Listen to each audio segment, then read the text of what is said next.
AHN news खबर दुनिया भर से। ఒక్క మాట చెప్తున్న జాగ్రత్త నోడు దురిసి మాట్లాడటోలారా చెప్పులు పంటలు పండించే రైతులకు కూడా ఉంటాయి। असम्बली में चीफ मिनिस्टर तेलंगाना रेवंत रेड्डी ने केसीआर के खिलाफ नाजेबा अल्फाज कुछ इस तरह किए।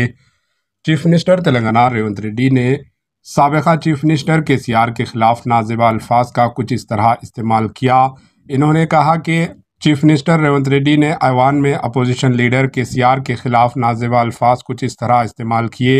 रेवंत रेड्डी ने कहा कि असम्बली इलेक्शंस में अवाम ने केसीआर के टीआर हरीश राव का पॉइंट खोल दिया। इसके बावजूद केसीआर के रवैये में तब्दीली नहीं आई, जिस पर बीआरएस के अरकान असम्बली ने इन्हें ख़तरनाक नाजेबा अल्फाज का इस्तेमाल किए जाने पर इनके खिलाफ प्रोटेस्ट दर्ज किया। वो अल्फाज कुछ इस तरह है। पेश है इस खुसूस की ये report. Bureau report AHN news. ఏం బీకనికి పోయినరని అడుగుతాడా అధ్యక్ష?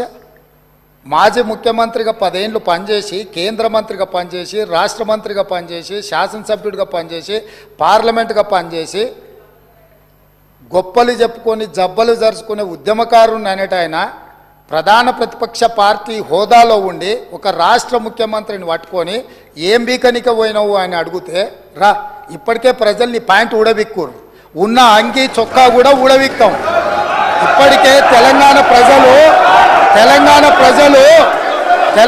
ప్రజలు మొన్న జరిగిన ఎన్నికలలో మీ ప్యాంటు ఊడబిక్కిరు। ఇవాళ ఆ ప్యాంటు ఊడబిక్కితే చెప్పుకునే దిక్కులేక బొక్కబోర్ల పడితే బొక్కలు ఇరిగినాయి మీకు, అయినా మీ బుద్ధి మారలేదు। ఒక ముఖ్యమంత్రిని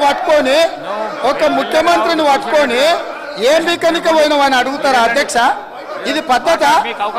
ఈ రాష్ట్రం 4 కోట్ల ప్రజలు ఓట్లేసి గెలిపించిన ముఖ్యమంత్రిని పట్టుకొని ఏం బీకనిక పోయినావని అంటారా అధ్యక్ష?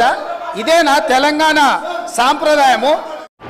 AHN न्यूज़ को लाइक करें, शेयर करें और सब्सक्राइब करना ना भूलें।